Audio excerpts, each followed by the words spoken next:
Welcome to another episode of Listen to Us Rant About Movies. I'm Wes Ford. And I'm Zach Harris. We rant about movies and drink while we do it. On this episode, we're going to be discussing what we've been watching, including our forced films, and up to episode 3 of the new season, season 8 of Game of Thrones. We'll be talking spoilers for that, followed by separate non-spoiler and spoiler rants on Avengers Endgame. Yeah. Oh, yeah, it's a big one tonight. It's a big one, big one. And tonight, we're drinking something special. Found something cool.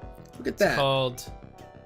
It's from Dogfish Head, popular brewery, and it's called Dragons and YumYums. Yeah. And it's a collaboration with the Flaming Lips. Yeah, pretty nice. They got a nice colorful cover here. Looks like they got a little hop with a unicorn horn. Liking that. Yep. There's looks like a little pear holding a sign, little sun. I thought that was an avocado at first when I was in the car. Too. And I was like, avocado beer, and that got me thinking, where's that at? I'm sure that's a thing. Where's that? Come on. I'd buy it. But yeah, so I think this is made, it's supposed to be dragon fruit, and the YumYums, they call on the website it said yumberry. I don't know what that means. Yeah, I don't know what that is either. Sounds like a song that they would have done recently, though. Yeah. Yum, yum. I think they did actually make 2 songs for this beer. So it's the first beer to have its own song. Okay, that's pretty funny. That's pretty good. Wow, amazing. Yeah, so I got to listen to those. Ooh, 6.5. All right. 6.5, or let's give it a little sip.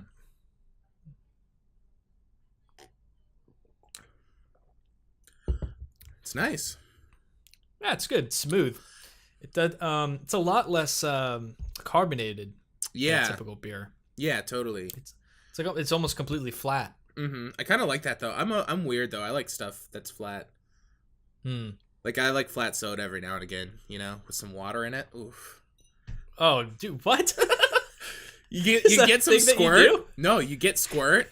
You let it go a little flat, and then you do a little water in there. It's beautiful. It's just what. So it's just like lemon water. Kind of, yeah. Lemon water and sugar. It's like a tone. It's halfway between a soda and like a Topo Chico, Well, that kind of makes sense. But do you do it with like Diet Coke or like Coke or regular Coke or whatever? Do you like wait till that's flat and add water? I don't drink a lot of Coke. I drink Dr. Pepper, and I definitely like it flat. I'm into it. No, that's. I don't think I would set myself up for it, but like when it's flat. Like, ooh, that's nice. You know what I mean? Oh, that's blasphemous. No, I just disagree with that. hands tied. What am I gonna do? I'm caught. But do you add water to the flat? Yes, I add water to like all sodas. Dude, that's weird. Come on, what? Why? It's just a little too much. You thin it out, you get more out of it. You know what I mean? You're not. No one. All right. Here's when the emails are gonna start flooding in. I want the watered down soda community to come out. We're a strong community, Wes. Are you? No, absolutely not. I'm completely making that up. But I am curious if I'm just a big freak or if anyone else does that. Well, if you feel like writing us, email us immediately at listentousrantaboutmovies@gmail.com. Yeah. We'd love to hear those emails. See whose side you're really on. You know what I mean? Right, yeah. Yeah. Which one's the strange one here? Yeah. Before we get into what we've been watching, this podcast is brought to you by Audible. Get a free audiobook download and 30-day free trial at www.audibletrial.com/LTURAM. You can choose from 180,000 titles from your iPhone, Android, Kindle, or MP3 player. And if you like what you hear in this episode, remember you can find our other episodes on Apple Podcasts, Google Play, Stitcher, Spotify, and YouTube. Oh, boys are coming up in the world. Look at that. What? That's right. That's right. You can add us to a playlist with like John Cougar Mellencamp or some of your favorite tracks, you know? Yeah. Make a little Flamin' Lips yeah, there you go. Playlist, you know? All right. Anyway, let's talk some Game of Thrones. Yeah, man. The most heroic thing we can do now is look the truth in the face.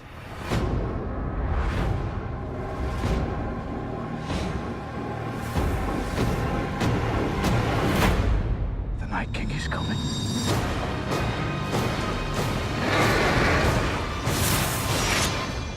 The dead are already here.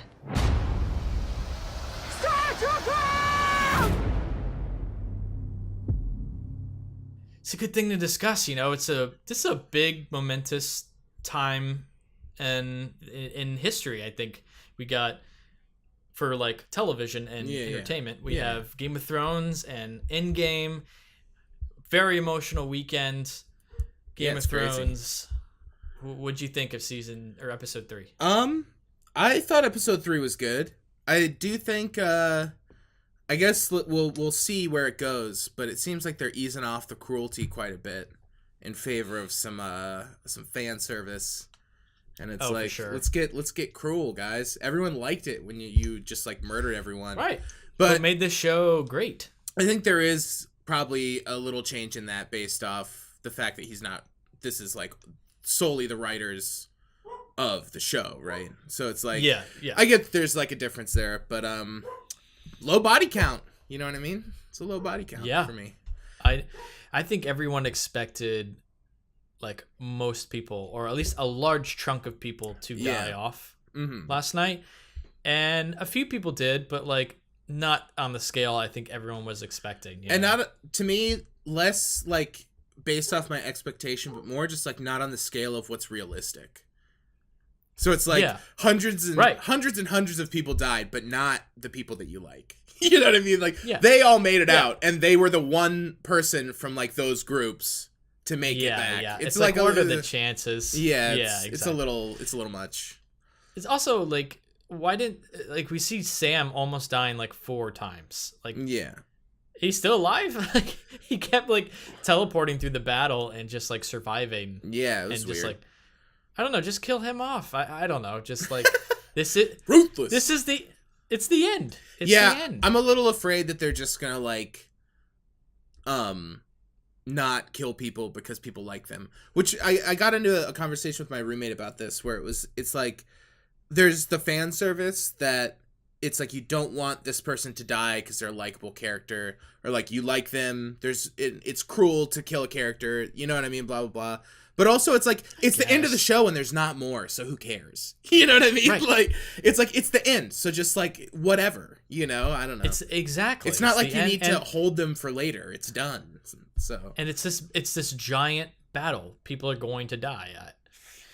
I don't know. It kept teasing it, too. There are several moments throughout that, like, you think these people are going to die, and then they don't. And it's just like, okay, well... Now you're being cruel by just like teasing us like this, you know? Yeah, totally. But another complaint that I have is I think this is a pretty common complaint as well, is the compression of the video. Like the bit rate was like really, really low or something, because it was hard for me to see a lot of the episode. I was sort of just like, I can't really tell what's going on. Was that just me? I thought it looked great. I didn't have any problem with it. Really? Your TV all calibrated, nice bud? You got it all calibrated? Yeah. You got the Ethernet line going in the back? Yeah. All right. Got the HDR. Got all that shit. Interesting. I feel like they streamed it through the like TV app. I feel like the biggest problem is, well, people have their TVs on like Vivid, which just like, you know, it's like you're not going to see anything if it's dark. You know what I mean? No, I'm not talking to you, but like I've heard like a greater complaint, and it's like a lot of people don't, you know, they're not like us who like are film people, so they're not going to go like, oh, like, what are the best settings to calibrate my TV to? They just like, Right, okay, like, Vivid, it looks the best because that's the one that you play in the store that makes it, like, that juices it, you know what I mean? Yeah. So it's like the contrast ratio on that is just, like, just crushed. So anytime you're going to try to do, like, a nice low exposure thing, it's just going to get fucked. But I feel like it was, aside from that, it was probably just the, like, the amount of people, like, watching it simultaneously. I think that was because I also because or what were you saying? It started out. I was just gonna say it started out looking nice, and then I think as things were going on, as I got about halfway through, I was like, oh god, I can't.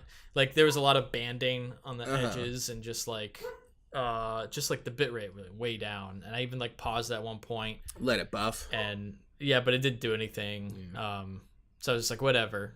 But I think it was probably, the millions of people who were streaming it. When did you? What time did you watch it? Did you watch it right when it came out?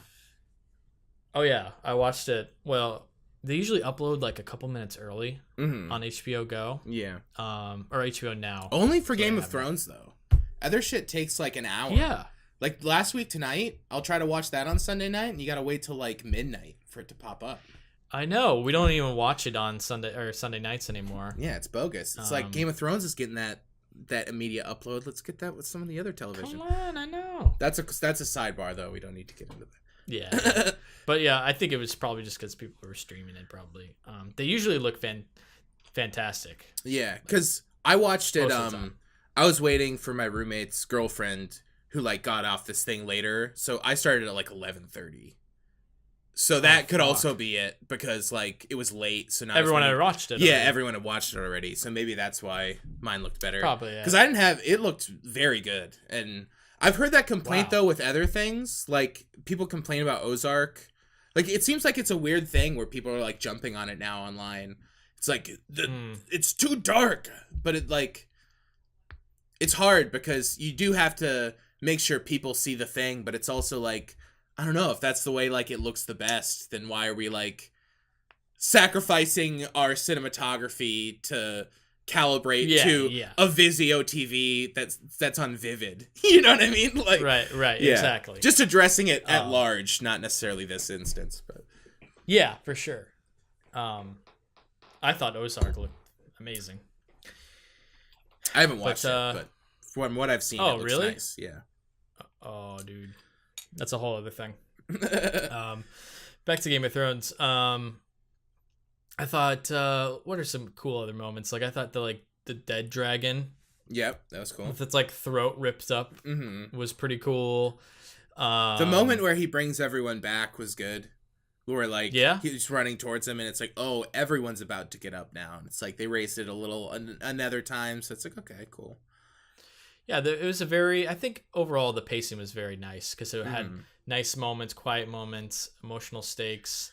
I thought ramping up. Yeah, for sure.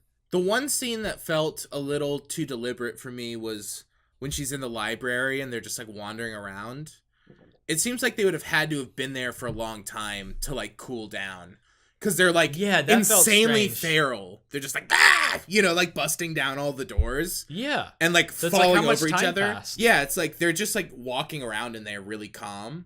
So it seems like, I thought that was weird. And it's also like so quiet that like there's not like hundreds of screams like everywhere. You know what I mean? That felt a little weird. It felt like they sound. Go for it. It just felt like they felt like they needed to slow it down more. So it was like, oh, we're really gonna like pull it back here, but it like took me out of it because it didn't feel practical.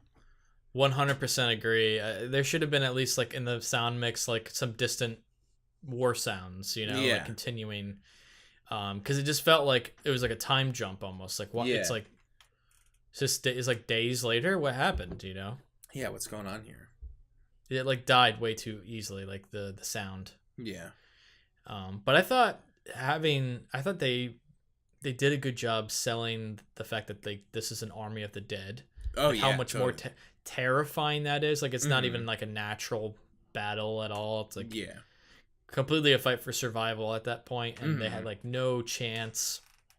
I thought that was well done. Totally. The music was really like the score was really intense. Yeah, it was cool. Well. It got a little more synthy than some of the It other did. stuff. Yeah, it was. It's I a lot don't of think like any low other humming, episode. like bump, bump, bump. Yeah, I don't think they've ever had that. In Yeah, it's always episode very of the orchestral. show. So that was interesting. Yeah, I agree. That was almost like very like modern score. Mm-hmm. It was good, but honestly, I think I liked the episode 2 more. I really liked the second one a lot. I did too. I felt like it would have been a stronger opening to the, like, it should have been the first one.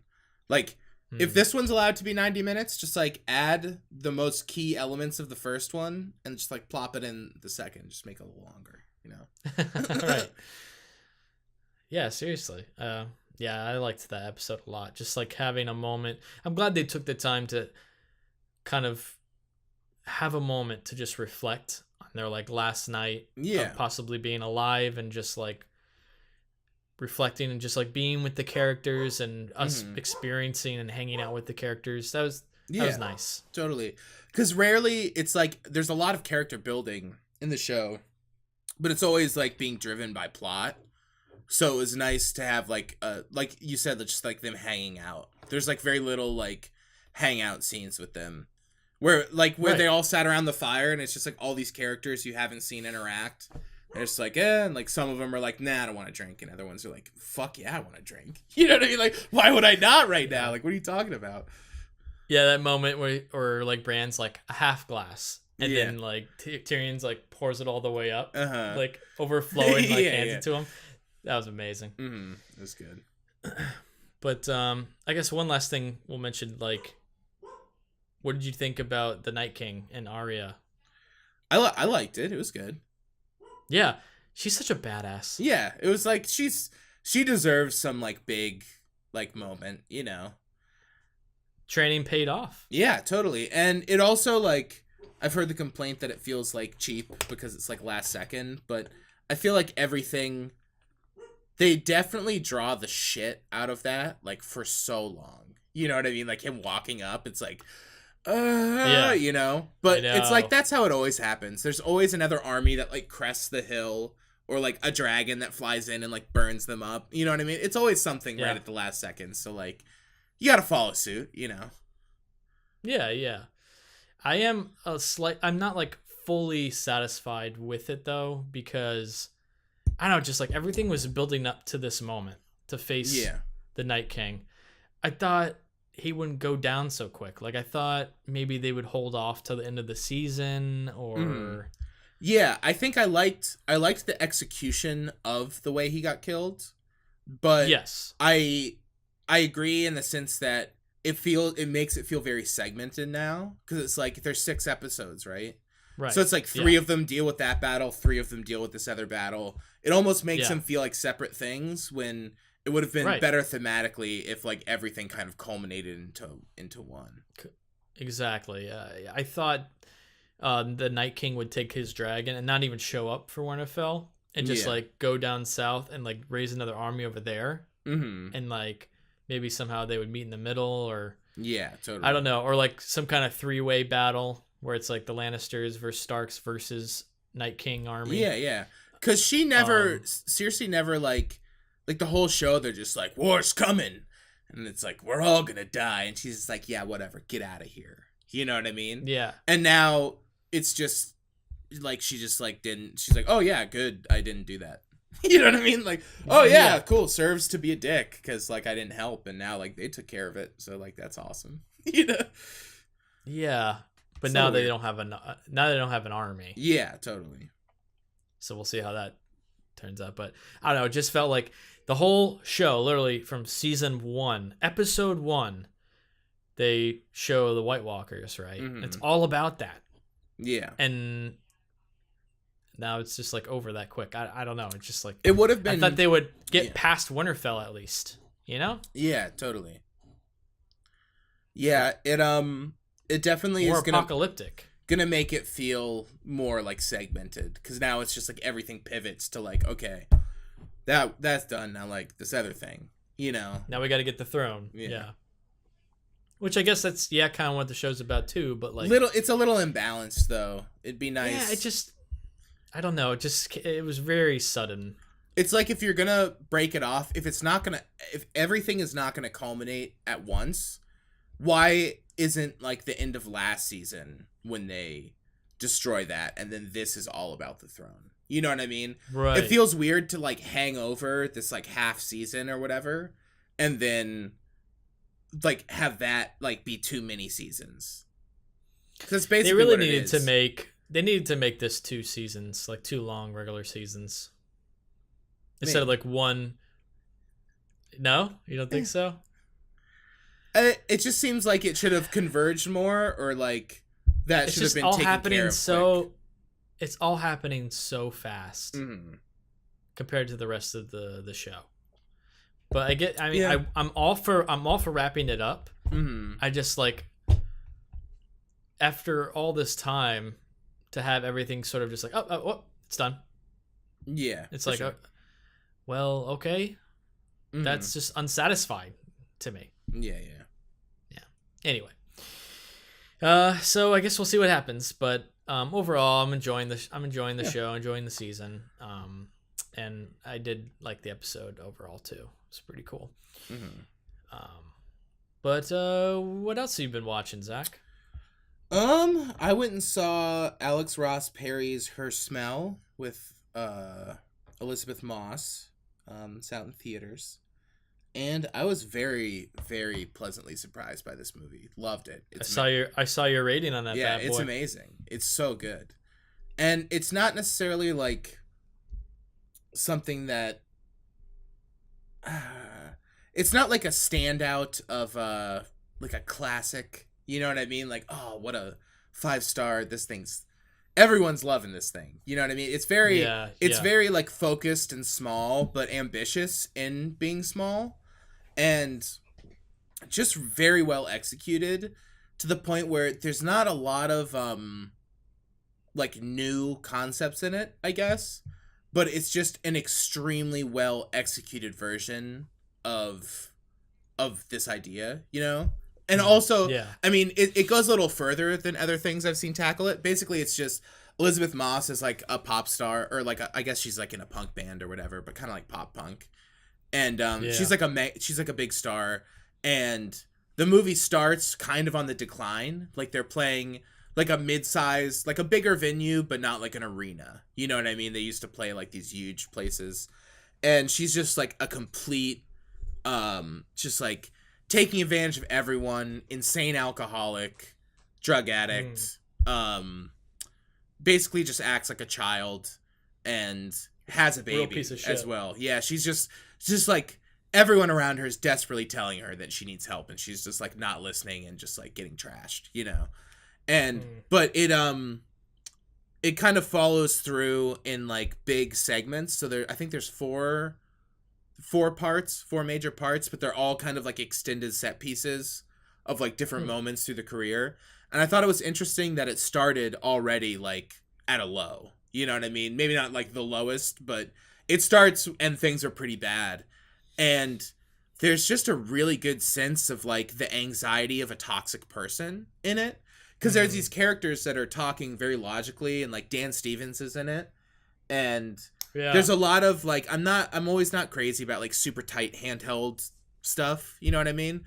But it's done very effectively and like methodically planned seemingly. And the score is really strange, and like you can hear it. It almost sounds like it's like filtered through a wall the whole time. So it's like this sense of like she's around here and she's gonna like bust in and cause chaos like at any moment. And it's just like the anxiety build, you know, like the whole movie. And it's definitely exhausting, but very well executed, and the performances are really good. And it like ended, and I was just like, yeah, I can't really think of like much bad to say about it. It's not like enjoyable, like, man, that was a hoot, that was fun, you know, but because it's also pretty long. I think it's like, it's like 2 hours and 10 minutes or something, so it's a long one, but it was very good. I liked it a lot. Nice. I gotta check it out. Yeah, you should. The trailer seems maybe interested for sure. Yeah. Cool. Yeah, man. I gotta check that out. Worth seeking out. Let's see. Let me check my list here. Just had it up. So, I recently watched Glass. Oh, yeah, I did as well. Yeah, the reason I actually watched it because you watched it, and I was like, you know what? Let's have a discussion on it. Yeah, let's talk Glass, baby. Curious to check it out anyway. Yeah, I didn't think this movie was like that great. No, it's not very good.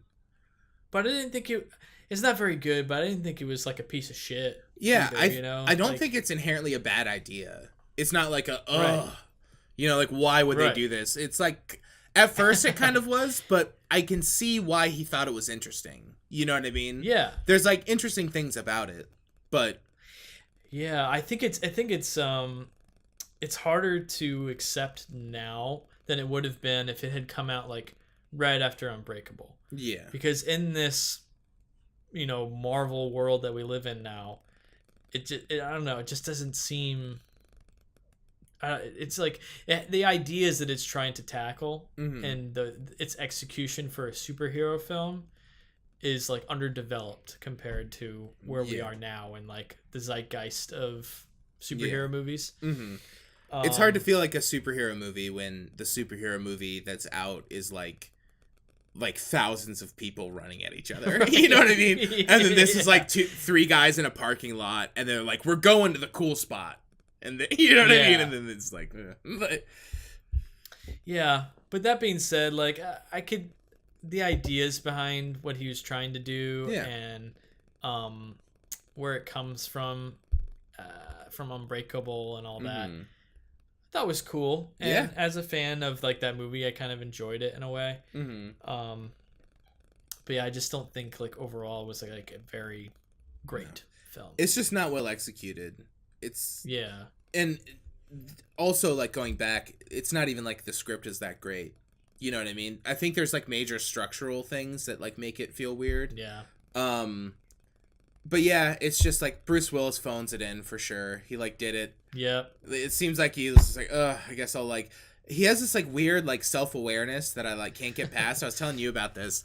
There's like a weird smirk on his face. Do you know what I'm talking about? Do you feel that at all? I do. It's just I know what you're talking about. I can just like feel him turning and being like, "When's lunch?" You know what I mean? Like, and, I feel like he's always kind of had that like smirk, like even in like Sixth Sense, he kind of has that smirk. A little bit, but not all the time. Not when he's like being sprayed with water. That's his weakness. Okay, yeah, he's being sprayed with water. I definitely noticed it. And, I noticed that. And he's on the ground and looks up with a smirk. And I was watching it with my roommate, and we're like, "Is he even wet?" He's like, "Not wet." And he stands up, and we're just like him being there. He's like, "I'm not getting wet." And they're like, "Oh well, the whole scene is like the water like sprays on you." He's like, "Pull water on the ground." Like, I'm not getting wet.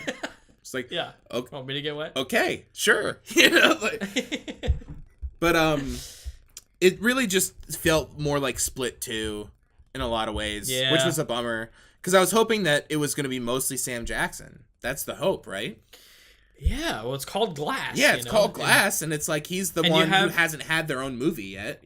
Exactly. You have Unbreakable, Bruce Willis, Split. James McAvoy. And he's not in it for like 45 minutes.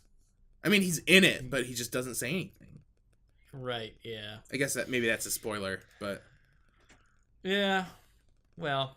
If you haven't seen Glass, you're going to see it because Sam Jackson, and he's not fucking in it like a third of the movie. That's not I wouldn't say that's a spoiler. Yeah. It's a comment, It's like... yeah. I don't know. Never did I think that he wasn't going to say anything throughout the whole movie. So, you know what I mean? Right.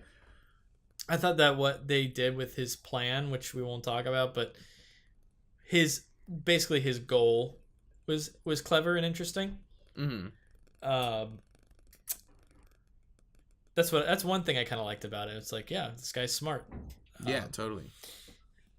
But Bruce Willis phoned it in. I thought it was interesting. Well, that's probably a spoiler. I probably can't talk about much more because it's gonna spoil things. But overall, I thought it was okay, and I guess it's worth watching if you like those other movies. Yeah, there are moments that are good. Moments that I liked. But if you haven't seen those, don't watch it at all. Yeah, because there's a scene of like a bunch of side characters that you don't care about. all just talking about comic book lore, and it's very bad. When they're all just like, no, this is the scene where this happens, and it's like, who's this? Like, who's talking? Why are they here? More so, but whatever. Yeah. Anyways, so that's Glass. What else you been watching, Zach?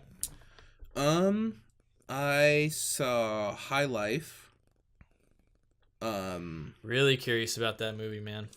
Yeah, I don't really know how to feel about it, honestly. I haven't seen any of Claire Denis's other movies, so maybe that's why. I know she's pretty bold, from what I've heard. Right. But I guess I saw White Material like a really long time ago, but I don't really remember it, so I'm not counting it. But yeah, I don't know. It presents a lot of really interesting ideas, and I like a lot of the execution of it. I thought parts of it are really interesting. I thought the performances were good, but it's a little hammy at times. It's like really going for like bold metaphoric visuals a lot of the time, that kind of like trump practicality without, I guess, giving anything away. But there's also these like weird things that ground it. So some of that stuff, a lot of it's just honestly like world stuff that bothered me. But it also, I felt like, kind of just felt like thematically disjointed. Like I was going over it and I talked to Sean about it because he really liked it. But it's like I see these threads of like what she's trying to say, because there's a lot of metaphorical stuff, like very clearly. Yeah. But gotcha. I just didn't really feel like it. Just at the end felt like they were just like saying a bunch of things. You know what I mean? It didn't feel very focused. And I appreciate it for being bold and like trying stuff that's different, but it didn't really feel like a cohesive. Like I was kind of like, what's the idea for this? You know, like what's like the motivation to make this than to just kind of like turn left where like space movies like have turned right. You know what I mean? It's kind of right. So I don't know. Maybe if I watch it again, I'll like it more, but I honestly don't like feel like a huge urge to watch it again.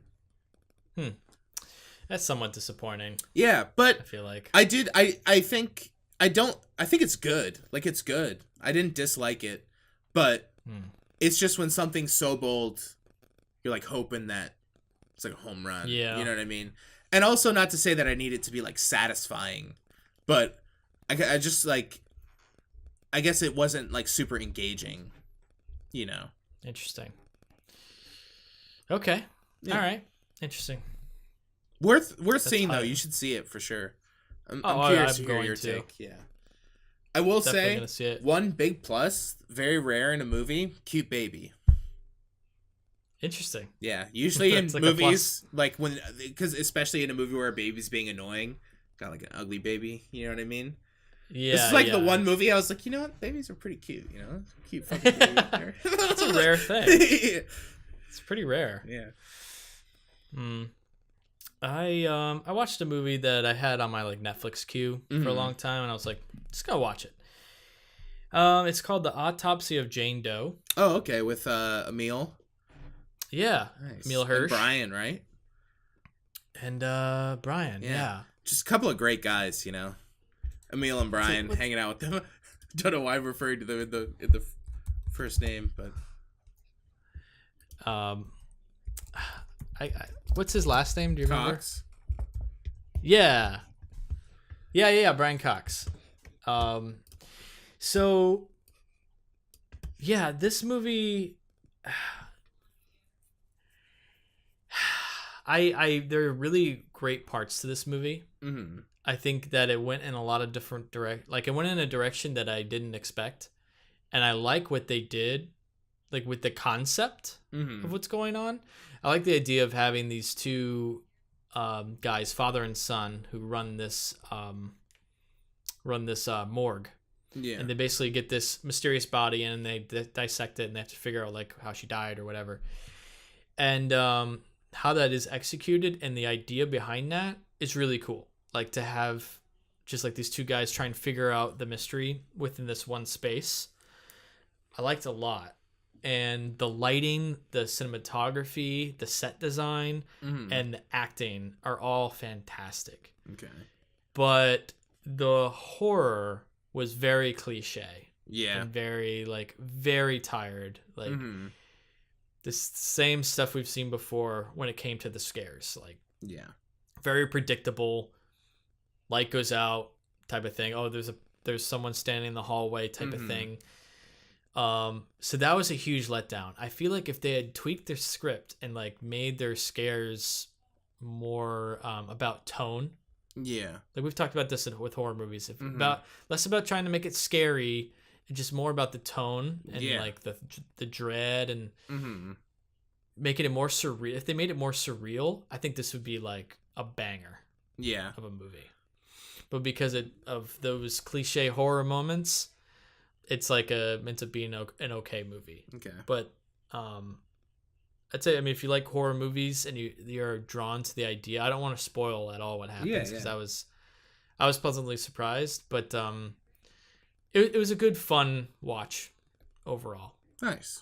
And the acting's great. They're both awesome in it. So hell yeah. Those are some big pluses for it. And out of 5, it's on. What are you saying out of 5? 3. 3. Okay. 3 out of 5. No. Yeah, mostly for that like that sweet set design and the cinematography and the lighting and the acting. But the script brought it down quite a bit. Yeah. Bummer. So, yeah. Bummer, man. Waiting for that next Emil vehicle. You know what I mean? Yeah. No Hirsch vehicles. Yeah, it's cool. It was cool seeing him in something though. Yeah. You know, it's like I haven't seen him in anything recent. The only thing I've seen him in was that movie Evening with Beverly Loughlin with Jermaine Clement and Craig Robinson. He's in that movie. I haven't seen that. It's funny. It's pretty good. Yeah. Comedy, obviously. Yeah. The guy who did Greasy Strangler did it. Okay. Interesting. Cool. I guess the last thing I watched was Paprika, the movie by Satoshi Kon, the anime. I think it's like what is it, 2005 or something? 2006. But yeah, I enjoyed this movie quite a bit. It's really good. It's the same guy who did Perfect Blue, which I think I talked about on the cast last time or the time before.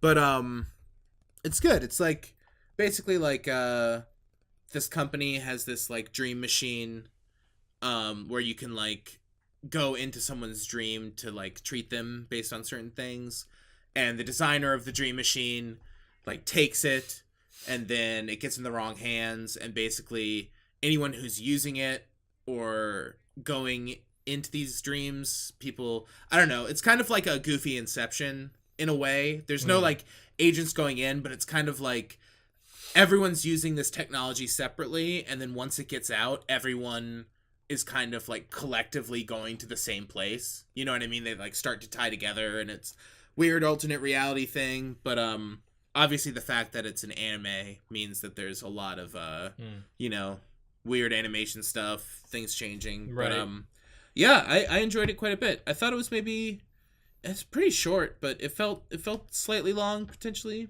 But I enjoyed it. It was good. It was a solid movie. Been trying to watch. I feel like anime was a blind spot for me when I was younger. I just like kind of wrote it off. So I've been trying to like fill those gaps a little. You know. Same for me. So yeah, I liked Perfect Blue, maybe slightly more, even though I didn't think the ending was as good. But like tonally, I thought it was cool. But I think this was cohesively better. But it was good. Nice. Cool animation style too. It looks really nice. What's it called again? Paprika. Nice. Cool, man. I'll just talk about 2 quick ones. Just back to back. But they're both fantastic movies that probably deserve longer than that. I'm enjoying the Criterion Channel. Nice. And so I watched 2 movies that I've always wanted to see. Nice, beautiful. That I've never seen. I watched Blood Simple. Nice. Good one. Great movie. Yeah, it's solid. It was fantastic. It's crazy as a first movie. It's like, damn. Oh, dude. It's such a good, executed movie. Yeah, totally. Like, especially for that time and the budget that they had, like, you could just tell the very creative decisions were made, like, executed fantastically in that movie. Yeah, I thought it was really good. That was really good.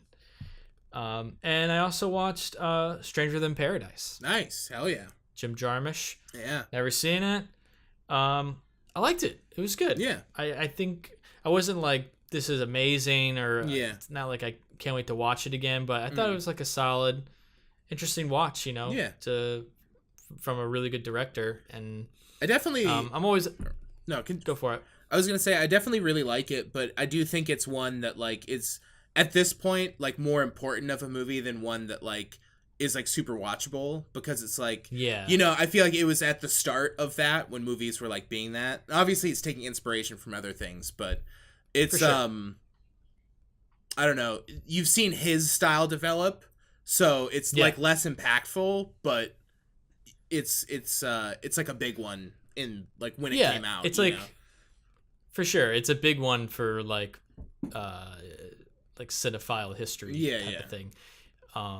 It's definitely one worth checking out for sure for that momentous a reason. But as far as like watchability, not one that's like a super favorite or anything. But I did definitely enjoy it, and what was I gonna say? Oh, I'm always a fan of like road trip movies. Yeah, I like totally. road trip movies, and that's used in this for great effect. And I thought it was cool, just like having these characters kind of hang out, sort of just like living their lives, and it had a lot of his sensibilities as well, Jarmusch's sensibilities, and to see that kind of from like a, I guess, lower level state in his career compared to where he is now, just to have seen where that's been developed was really interesting as well. Totally, yeah. Because he's someone who like, it was there for sure. You know what I mean? Yeah. Like he knew like he had his, like obviously he's developed it and honed it, but like he basically had his style, you know, like right away. Oh yeah. And to see where that's blossomed to where it is now. Yeah, totally. I'm really excited for his new movie. I am too. It's gonna be good. I can't wait. Yeah. It's gonna be awesome. It looks. We'll definitely review that one on the podcast. Oh yeah, for sure. It's much like I guess when I heard about Only Lovers, which ended up being more like a him movie than I thought. But it just it feels weird. But I'm sure once I see it, I'll be like, oh yeah, totally. You know what I mean? I agree. It sort of feels. Yeah, almost feels a little strange for him to make that. Yeah, but like, especially after Patterson, like such a quiet, like reserved, you know. That's totally his style there. But even that was getting a little more like there were like silly like bulldog reaction shots in that movie, which I feel like isn't something that he would have done, you know. So I love that movie. It's amazing. It's so good. It's incredible. It's a great movie, and I've always really liked Only Lovers Left Alive too. Yeah, it's killer. I love that movie. So yeah, I'm a big fan of his like modern recent stuff. Keep it going, man. I hope this one's a banger too. Totally. Yeah. So yeah, that's what we've been watching since our last episode. We're going to talk about our Forest films now, which I was given Police Story, and I gave Zach Zama. Yeah, man. Zach, why don't you talk some Zama? Well, I thought Zama was extremely good. Fucking loved it. It was amazing. Really incredible cinematography, good performances. I like how reserved it was. Good editing. Blocking of characters. The weird, like, sadistic humor. And, I also just like the story of just like a guy just like trapped there trying to get out, and like he's kind of riding the line. He's not like a great person, but he's not awful. So like you're rooting for him, but also like he's not the best. So, you know, it puts you in an interesting zone. I did think it was really funny. It's like weird how I feel like it was kind of similar. I guess we were talking about it maybe a little bit earlier, but just like the cruelty to characters, and like I feel like it almost felt like a Coen Brothers thing of just like it's like being like weirdly relentless. You know what I mean? Yeah. But also not in a I don't know, he's also like a privileged person in the thing, so that also makes it interesting. And yeah, I don't know. It was I really loved it. It was great. It's a banger. Yeah. I mean, it's not a banger. It's really slow, and it's mostly of a guy waiting, but like it makes you feel it. You know what I mean? Like it's the whole point. So I enjoyed kind of like how like drawn out and like painful it was. You know what I mean? At times, it's like like it was very painful. I think at times. Yeah, just totally. Kind of like get through it, but because it's so drawn out and so slow, but it's a great movie. Yeah, and I think some of my favorite shots are like the very beginning when he's on the beach. Mm-hmm. Oh yeah, killer. That was killer. Mm-hmm. Yeah, a lot of great beach. That hooked me. A lot of great beach work. Hooked me right in. Yeah. Yeah. Cool, man. Yeah, it was great. The scene, I guess, we're not talking spoilers, right? Nah. Basically just like the last, only because that's like only because that's like that pretty recent one. The last like 20-30 minutes were just like insane, and was not expecting them at all based on what the movie was before. And then like some of the most beautiful shit ever. Those last two shots, like incredibly good. Yeah, just so many great moments of just like weird, like understated, like depression comedy almost. Just like it's like, oh yeah, like when he literally like writes the thing for the guy, and then the guy's supposed to write the letter, and he's like, cool, so I'll appreciate that letter when you send it. And he's like, oh well, you know, what letter? You know, you're just like, oh, you know what I mean? He's just been like toiling about it for like the last 20 minutes, you know? It's like, oh, God. Yeah, it was really good. Big fan. Cool, man. Glad you liked it. So for me, I watched Police Story. Jackie Chan. Yeah, what'd you think? This movie's a blast. It's so fun, right? It's crazy. It's so fun. It's exactly what I want from a Jackie Chan movie. When it first started out, although the opening scene is fantastic. Oh yeah, totally. It's fantastic.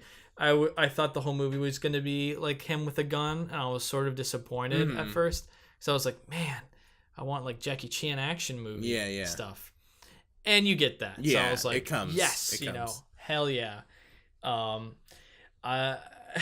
You get everything that you want from him, which is awesome.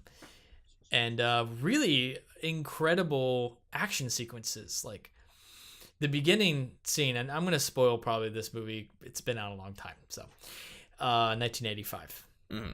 But the opening action scene, it's unbelievable, with the cars going through the town is like, I can't believe they afforded that. And the sheer logistics behind a lot of the movie, and that is like, there's like shots impressive. It's on like a 300mm lens or something insane, and it's just tracking these cars, destroying houses, and there's people like jumping off the roofs. It's like, oh my God, like what is going on here?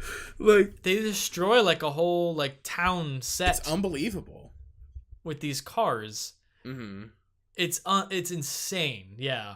What a way to start off. I know. And then there are also those really cool shots in the gunfight in the beginning where it's like an insanely wide lens like down the corner, and you can like see like all the... It's shot really weird too in a cool way. Yeah, for sure. Yeah, and I get what you mean too about sort of like the jokes that didn't quite like age well. There's a lot of that. It's less egregious than some of the other ones I've watched recently.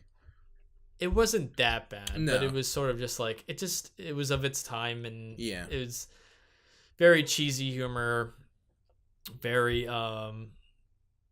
just like did of its time and just did not age well with the humor at all. But at the same time, it's like very I don't know. It's just like a lot of fun. Absolutely, it's a lot of fun. How good is the scene where he steps in poop and then moonwalks it off?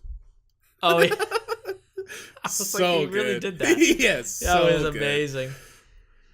And just like so many great just like hand-to-hand combat fight scenes. Like what they're able to do is crazy. And especially like the final scene is awesome, going down the chandelier. And totally, it's like, dude directed this movie, started it, and literally did all his own stunts. It's amazing. Like, and he really does all these things. Like they're wide shots here. You're seeing him do jumps, flips, kick over a fence. Like he'll like he at one point he like just goes over a fence like it's like walking another step. Yeah, like, totally. I would die trying to do that. And he just goes boop, boop, and like hops a fence. It's just like, are you kidding me? It's insane. He's so agile. It's crazy. Yeah. So anyway, I recommend anyone who likes kung fu movies, anyone who likes Jackie Chan. I didn't even know this movie existed till you told me about it. It's like an essential Jackie Chan. It's a fucking banger, dude. It's so good. Yeah, I loved it. Yeah, I loved it. I think I went back and forth on it for a little bit. Like near the middle, I was like, oh man, this is like so like cheesy. Oh yeah. And then it was, but it's like in a good way. Yeah, like, it knows really it. It's not trying to be like anything, anything else.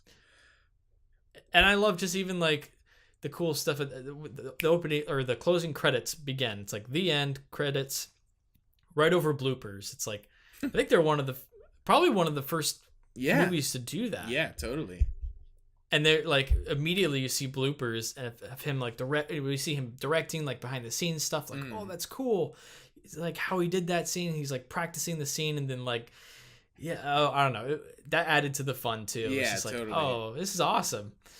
Yeah. Anyway, really enjoyed it. Police Story, good stuff. Oh yeah, worth checking out. And I did rent it on Amazon. Nice. What do you give it? 4.5. Hell yeah. It's a banger, bro. It's a solid, good movie. It's like at times so bad it's good, and a lot of times it's so good. Yeah, it's just really good. Like, in general. It's just like really good. Yeah, it's a really good action movie. Totally.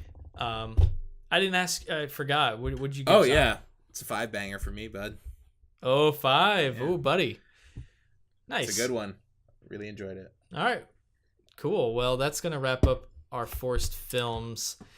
We're going to be getting into our non-spoiler review for Avengers Endgame, starting right now. Woo!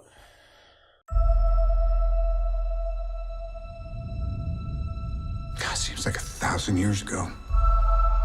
I fought my way out of that cave, became Iron Man. Realized I loved you.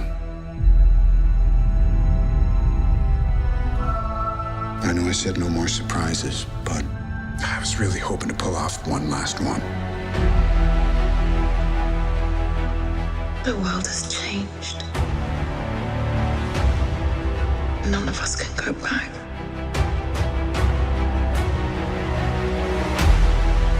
All we can do is our best. And sometimes the best that we can do is to start over.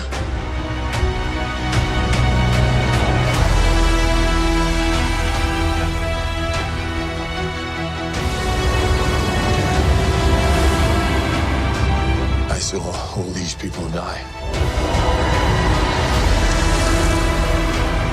I keep telling everybody they should move on. Some do, but not us. So that was from the trailer of Avengers Endgame. Zach, we're going to talk super vague spoilers, non-spoilers here. I think we should almost even... Have you seen the trailers for the movie? Yeah, I saw one. Okay. Like the main one. Well, the trailers don't even like reveal the main plot of this movie. Yeah. So I don't think we should over Yeah, that's fine. Like step over the trailers, you know what I mean? So it's gonna be pretty vague. I think the less you know, the better for this movie. I really do, because like I said, the trailers didn't even reveal what the plot was about. But just vague opinions of the movie. Zach, what would you think? I thought it was good. Probably on par with Infinity War as just like a movie. You know what I mean? For me. But yeah, I think it's got to be hard to like wrap all that up and get all those people even in like the same spot, let alone like write something that's like interesting. So yeah, I definitely liked it and thought it was fun. It was definitely exhausting. I went to it early. You saw it early too, right? Yeah, I saw it super early in the morning. Yeah, I went. I got a nice thermos of coffee and a bagel and some hash browns. Snuck them in. Ate breakfast during the movie, which was nice. So, yeah, yeah. I guess I don't have many specific things. Well, let me hop in and say, I really liked it. I thought it was fantastic for what it is. I think this movie was better than Infinity War. I was Infinity War overall, I enjoy it or whatever, but like I thought it was an okay movie. Or like in terms of like a film, it felt very rushed, and it came across a lot of the things like we complain about with Marvel movies, like having like faceless aliens and not really. I mean, they're around in this one too, though, a little bit. You know what I mean? Yeah, but I think there's more weight to a lot of the stuff that's happening. There's no dialogue. There's not many dialogue scenes with the stupid like elf alien people or whatever. Right? Yeah, like that was strange. You had those characters in Infinity War, and those felt fake and almost like a DC movie. I don't know. I thought it was. I gave Infinity War 3 stars, and I'll reveal what I think about this movie later. Yeah. But more than that, and I think it's a more substantial film, and I feel like it made Infinity War worth it for this movie. This movie also, it takes its time, and I really appreciated that. You get a lot of moments of contemplation, quiet moments for like the first half hour, and I loved that. I love that you got to see these characters go through something emotional, and I felt like that was really well done, and they didn't have to do that. Like, this is Disney we're talking about. It doesn't matter. They could literally fart out a little pooper movie and we'll still make billions of dollars. I feel like why not try and make something great? And this is the culmination of 22 movies. It's insane. It's pretty crazy, yeah. It's honestly, it's momentous, and we really should not take it for granted what we have been able to live through, like in our lifetime. Like, this is not going to happen again. There's no way. And this happened organically. Yeah, they'll try, really, but it won't catch on. You know, it's not going to happen like the way it did. Like, it worked here because it was a kernel of ideas in the very beginning with Iron Man. Yeah. And it developed organically, and they took their times and told individual stories, and they literally started to slowly weave this fabric, and we get to this point where this is the end of all of that. It's like, and it's so well executed that it's mind-boggling. Like, the sheer just like ambition of this whole thing is absolutely insane. Totally. And so for that alone, you have to give a lot of respect for just like what we just experienced, dude. Like, that's insane. It's crazy. Like, it's a huge moment in cinema history. I think it's it's like one of the greatest achievements in cinema history. I'm not saying, I'm talking about the whole thing in general. Yeah. The whole MCU. It's crazy. It's a gigantic scale. It's so crazy.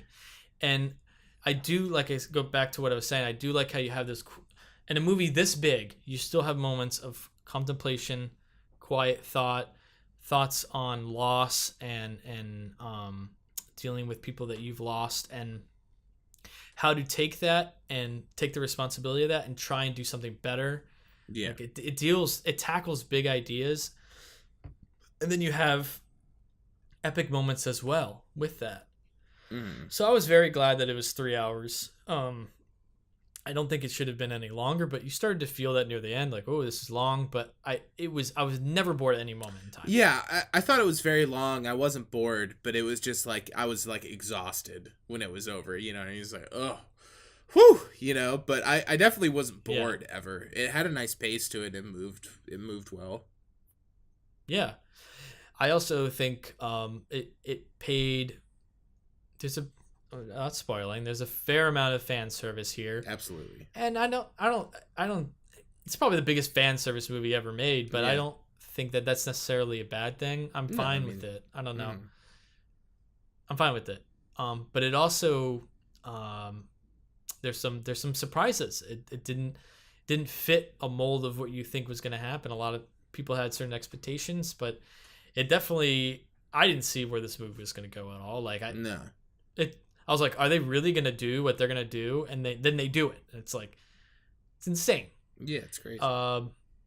Another thing too about it all leading up to this moment, what's really cool is it rewards the audience for their patience and for giving their time. If you have watched all those movies, you're rewarded for that. Like you get moments that you are like, oh, that and that and that all look familiar, and it all leads to something. And in fact, I think it enhances some of those movies. There's not all the movies are great. Yeah, we can say that. Some are good, some not so good. But I think even those not so good ones, it enhances those movies. Yeah, because they're brought in at some point. You know what I mean? They make a difference. Yeah, and they kind of reconcile with those again, and it enhances the whole thing. I don't know. I thought the sheer, it's daunting to even think about even sitting down, write this movie. Like, oh yeah, it's insane. What? I can't even imagine trying to tackle that. Yeah. So it's very momentous. It's a huge achievement, and I think overall a very satisfying and very satisfying, entertaining cinema experience. Yeah. Yeah.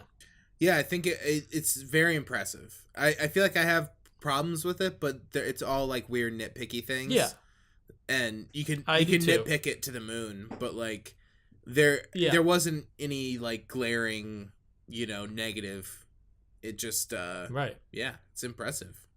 They're juggling a lot, so it's a lot, and I'm glad that they had the balls to like conclude it in the way that they did, and to even do that at all. And I don't know, it's gonna be hard to explain this moment in time to people like 20 years from now. Like, you have kids, I have kids, whatever. How are you gonna explain this to anyone who hasn't experienced this journey that we've gone on? Yeah. It's such a unique perspective. Who knows? Maybe like Avengers 12 will be out by then, Well, it's definitely not going to end forever, but this is a definite chapter into this chapter. Yeah, for sure. Of, I think, the classic heroes as we know them. Yeah, totally.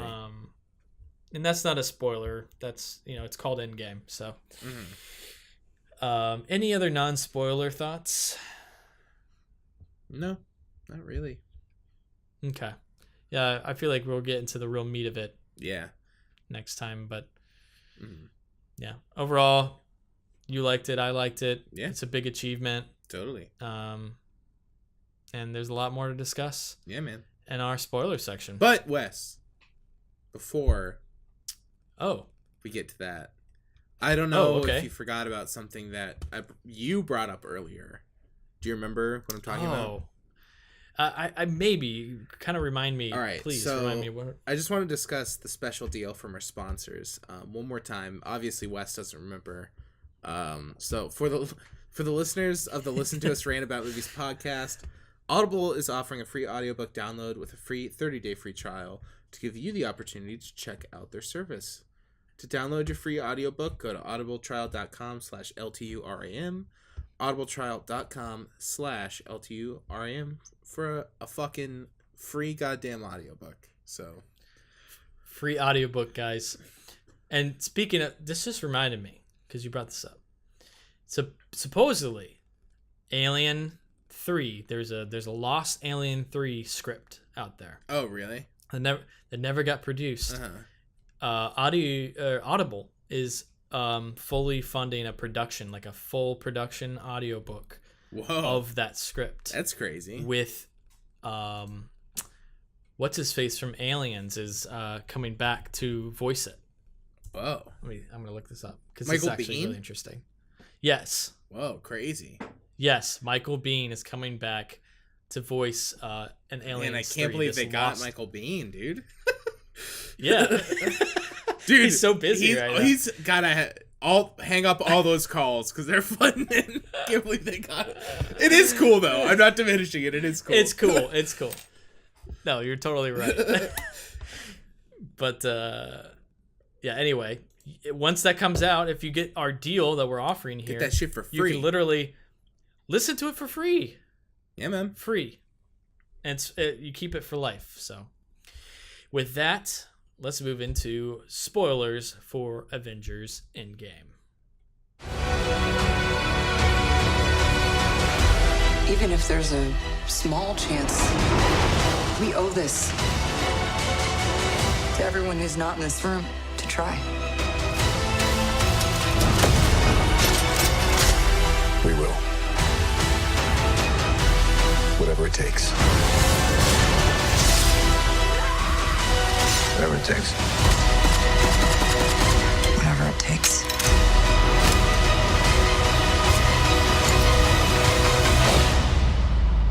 Whatever it takes.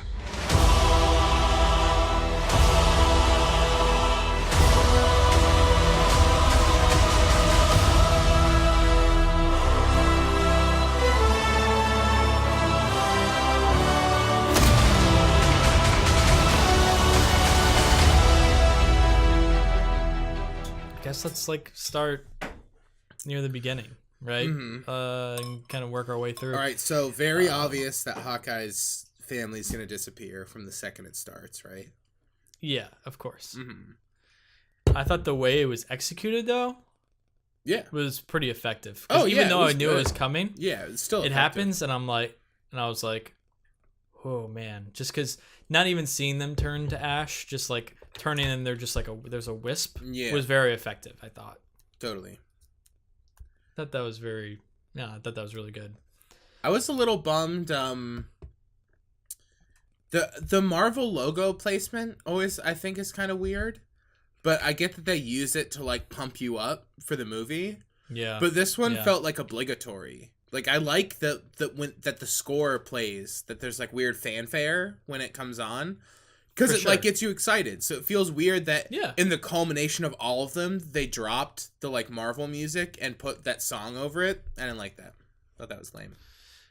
Yeah, I can agree with that. It did feel strange. You almost want that drop where it's like boom. Yeah, you know, like it's like, get me fucking excited here. Don't play some like weird song that they're playing card, you know. And then it was also broken up, and the title was later. It's like, just put it all later. It's weird already to put the animation there, so just like put it later. Who cares, you know? Yeah, I agree with that. Yeah. Yeah. So where do we go from there? I don't know. There's like so much stuff, but I don't know what to get into first. I know. There's so much that happens in this movie. I guess they kill Thanos. So yeah, what were you gonna say? Oh yeah. So I was just gonna say, like, there's really like kind of like three parts to this movie, right? There's like the fallout of Infinity War. Then let's gather everyone, do the time heist, and then the last part is like the final battle. Yeah. So I guess like what I was talking about before with this fallout of Infinity War, it's really cool that they gave us that moment to like have them really reconcile with the fact that they failed. Yeah, totally. That these heroes failed, and literally half of all life is now gone. Like, and to have people like literally people have like PTSD and are like fucked up by that. Like, that's crazy. Totally. Like Hawkeye like does his thing, Thor gets fucked up from his thing. Well, that's after he kills Thanos, but still, I don't know. It's just insane. So they get everyone together and they're like, "We're gonna go kill Thanos," and I didn't expect them to kill him off like that, like in the very beginning. Totally, which was cool. Yeah, I was all for that. And like Thor doesn't even feel like he doesn't even look like that happy after he kills Thanos. Yeah, like, totally. And clearly he's not, as we see later. Yeah. He's not happy. Just like did it out of like weird rage, and then. Yeah. I thought that beginning part was like a huge downer that I didn't expect in terms of tone. Yeah. Like I didn't go into the movie expecting like that real downer tone of like depression and loss, like so heavy. It was like, it's like, oh man, what's this movie gonna pick up? And it does. But yeah, I thought that was really heavy, and then it literally jumps 5 years. Yeah, like immediately. I thought it was interesting. Yeah. And you see like what these people have gone through in those 5 years, and like what the world would be like. I love that. Yeah, it was cool. I love that. What do you think of Thor? Like his reveal. I thought that was pretty comedic. Yeah, it was funny. I liked that he didn't change throughout the rest of the movie, that he just like did it and was the same. I thought that was cool. Yeah. I sort of thought he would just like have a moment where he would just transform back into like muscular Thor. He just like lift two weights and then be buff again. Like, yeah. I kind of appreciate like he's just like he's just a big guy now. Yeah. You know what I mean? Like, I think they maybe played it a little too sloppy for a second, but yeah, it's fine. Whatever. Just like he's just like sitting in the chair, like rubbing his belly with his pants open, just like oh. It's like, all right, okay, we get it. Like, but I like they wrapped in Korg or whatever his name is, Taika Waititi's character. He's just funny, so it's like, yeah, get that guy in there, you know. I like him. Taika Waititi, man. That's another.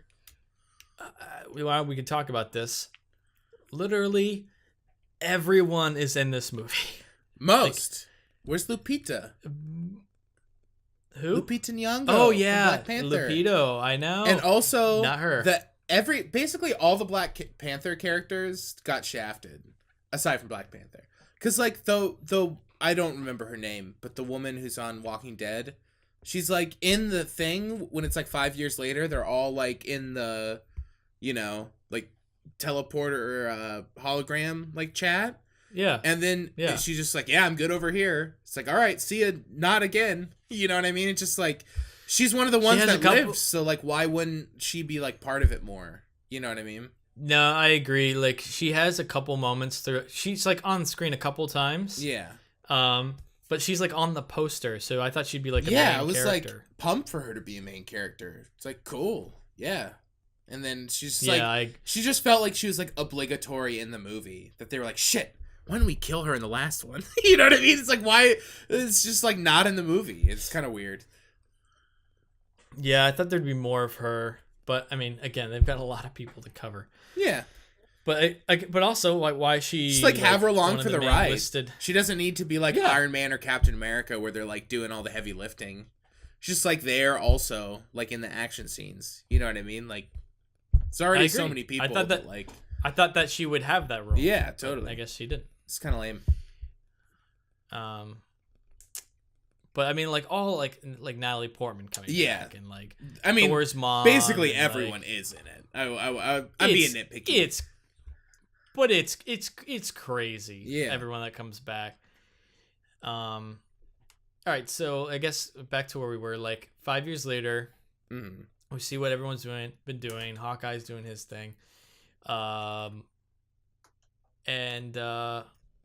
they're like, oh, they got the idea. Ant-Man comes back, right? Yeah, liked that. Ant-Man comes back because of a rat sent him back. Thought that was all interesting. I liked how much the Ant-Man storyline played in and like was important. It felt very marginal, like when the movie was going on and the other movie too. Like you felt like a very marginal character that like is just there. So to like bring him in more, I thought that worked well. It's literally the technology that saves the like universe. Yeah, totally. And like it even like, I love how they even like kept the PIM particles as a thing. Like they had to limit that with the PIM particles. And then at one point they like find more in the past and bring them back. Like that was cool. I like how that's like that. If you're out of that, you're done. Yeah, totally. It brings more stakes to it. It makes sense like for the story that they've built up to this point. But also you get sticky with the time stuff because like if there's only so many PIM particles, if they're stealing one from the past, then like how are there then now? So and also like here's Thor's hammer. He takes his hammer, so like where's his hammer? Like he wouldn't have had it. For I know the there's a lot of nitpicky things. I think we can all point out like with the time. Yeah, they like set rules for time travel. But then they kind of like bypass them near the end. Yeah, like just doesn't. It doesn't make sense, really. Spider-Man. What about Spider-Man? Well, the fact that Spider-Man is gone for 5 years, and then he comes back, and then he goes back to school, and all his friends are there. So it's like, wouldn't they like be way out of high school by now? Yes, exactly. There's a lot of that. But his immediate friend group was all disappeared too. What's that? So like like his immediate friend group. Oh yeah. They're the same age as him too. They also disappeared with the snap. Oh, okay. So like what's the convenience? Literally a storytelling convenience that they all happen to be snapped away too. Okay, I didn't remember that his friend that he saw was his friend was snapped too. Yeah. There's a lot of convenient stuff like that. And also like I guess we're skipping ahead, but like at the end with like Captain America when he goes back to bring all the stones back. How does he know where all those go back? And like, and what about how does that make it? What about the souls? Like, and also if you bring them back to the time, a lot of them were in a different form before they became the stone. Yeah. So like, how does he backwards that transformation? And also, like, if he the prism and the liquid in Thor for the red one, and also the soul stone. How did he return that when like Natalie or Black Widow died for that? Yeah. You know what I mean? Yeah, it doesn't really make any sense because it's also like, if they go back and steal it, then what's the ramifications of it not happening versus them putting it back and then it happens again? It's just like, it's a whole, time travel is just a whole messy thing. But then they explain in their rules, like, if you go back in time, you're no longer affecting your previous timeline. You've created a diversion. Yeah. So it's just the rules like that they set up don't really make sense like at all. Yeah. Because they use that to their advantage. Oh, it splits off of time, not going to affect other people, but you have to go back and close all those loops. But if that's true, then if Steve Rogers goes back in time, then grows up into the current timeline, how did that work? He should have been split off into another timeline. Yeah, it doesn't make any sense. It's like mind-boggling to like try and understand, but like so yeah, it's a thing where it's like who cares, but also I feel like that's every or at least most of the problems I have with this movie. It's like at the end of the day, who cares? It's the Avengers, right? But also like it did like things like do distract me while I'm watching it. You know what I mean? And a lot of them are really stupid, so that's on me, I guess. But like, they're still distracting. You know what I mean? Well, it's like the same problem we had with Us, the movie Us. Is fine. It doesn't matter to think about that stuff, but they present the ideas to you to make you think about them. In an effort to address it, which just asks more questions. Right, because they've addressed it in the movie.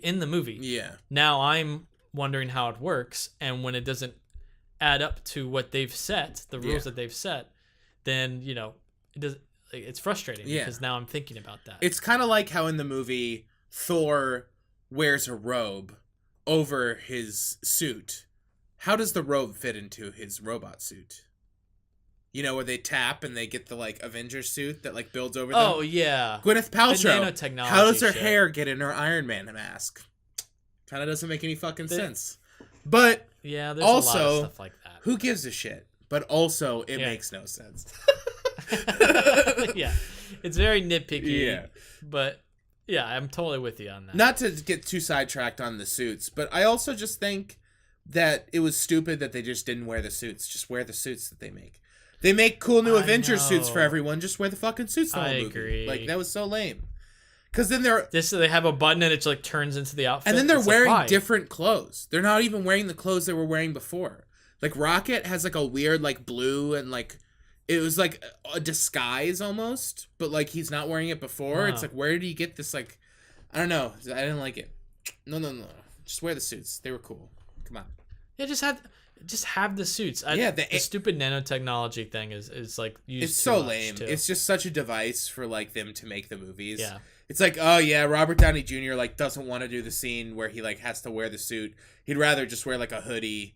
So like now that they hit the button, you know, like we'll just digitally turn him into a suit when we want. Yeah, it's kind of lame. Because I like that everyone has the Ant-Man mask, and that for once they're a team and they're all like they look like one. Oh, it's badass. And then it was awesome. And then it shows like the iconic Avengers shot. It's like, okay, yeah. And then of course like pans over and it's like, oh, they're over there. And then they just all are like, okay, cool. Take that off. It's like, no, it's a cool Avengers suit. Come on, man. It's like, no, Avengers suit. Oh, so you're just all gonna be boring like you're all in all your other movies that you're in already. Like, why can't this like feel special? You know what I mean? Like, come on. No, keep it on. I totally agree. All right, well, so back to the plot, I guess. The time heist, they do the thing. I like the references to the other movies. It sort of makes fun of the concept, but also accepts it. Yeah, I do kind of wish that some of them were like a little, you know what I mean? A little different. Like, yeah. Like, why did, who goes, Hulk. So Hulk goes to get the other stone. Why would he go when this giant thing is happening? Because he, like, doesn't, it's like they're separate anyway. Like, why does he have to go, like, during the chaos of this, like, insane battle? It's just, like, not logical. Just go on, like, a Wednesday. You know what I mean? I don't get it. Like, I get that there was the timing of the other ones that they need to be there then. Yeah, it was the timing of the other ones. But, like, why does he need to go then, too? Because he's just going separate. He has his own thingies. Like, he doesn't need a... You know what I mean? He's not, like, with someone. So it's like, what's the advantage of going during this insanely chaotic time when he can just, like, go on any day of the week? And it's just there. You know what I mean? Like, literally any time for years and years, just go. And it's... Yeah, it's another nitpicky thing. It's because it's dramatic and you...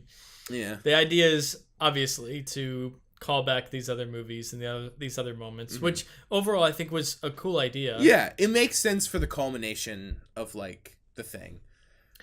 I didn't expect that at all, you know, like going into this movie. Like, I was expecting some sort of time trickery at some point, but I thought that they would hop through the quantum realm because they had like the Ant-Man type suits, but like that was, I don't know, I didn't expect down to this scale.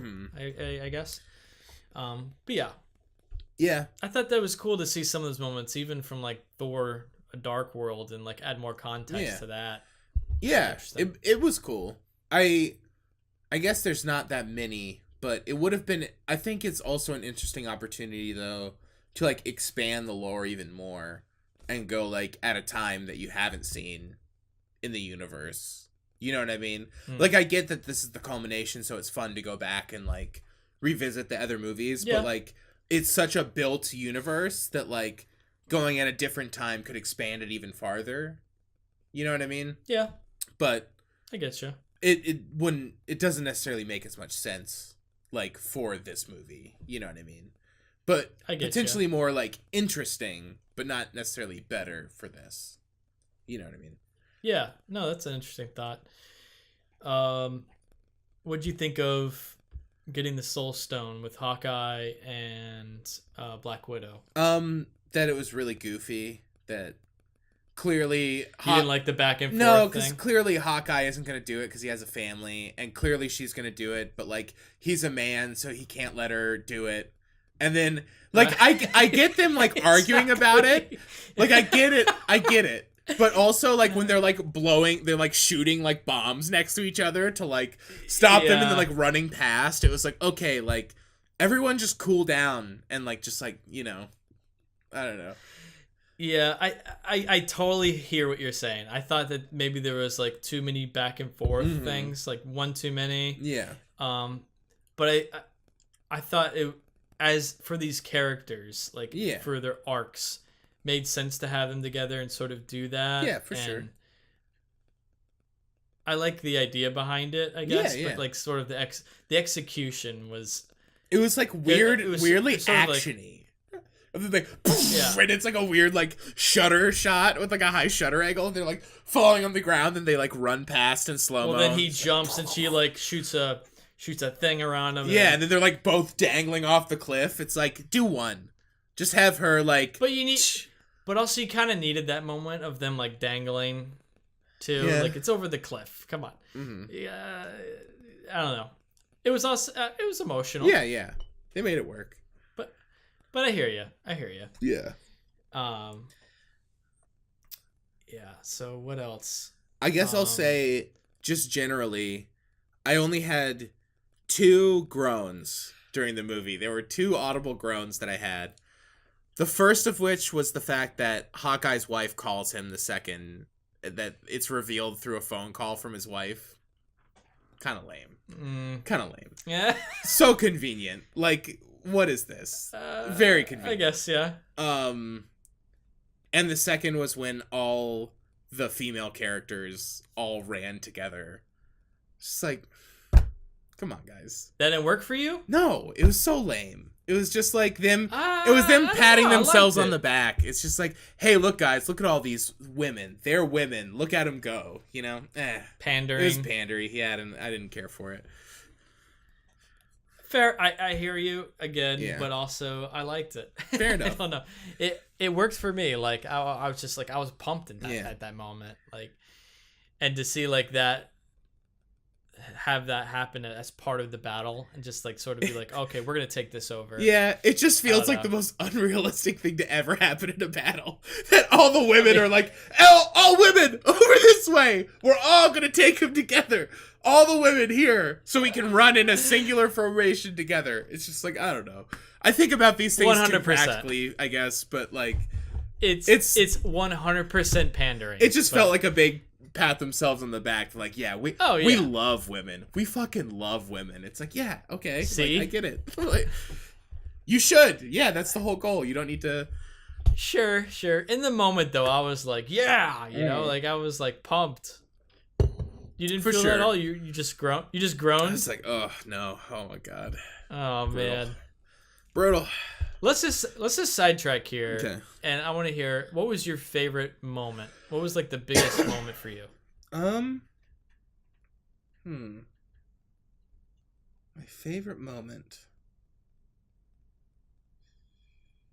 I don't know. I really liked Ant-Man in it, I would say. I thought Ant-Man was really good. The battle was cool. I liked that they killed the scene where they kill Thanos in the beginning. Yeah, I don't know.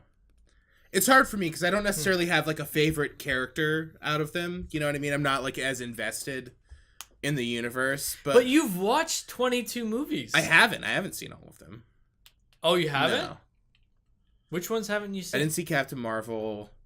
I didn't see Thor 2. I only saw half of Thor 1. Okay. I'm trying to think. So you missed some stuff there. Yeah, I'm trying to think. I feel like there's another one that I can't think of. Whatever. There's a lot. Yeah, there's a shitload of them. I don't know. Yeah, I guess you didn't see Captain Marvel, did you? Yeah. I thought she was kind of weird in it. And granted, I hadn't seen it. I haven't seen the other movie. But I thought it was weird that she shows up and because they haven't met her before, right?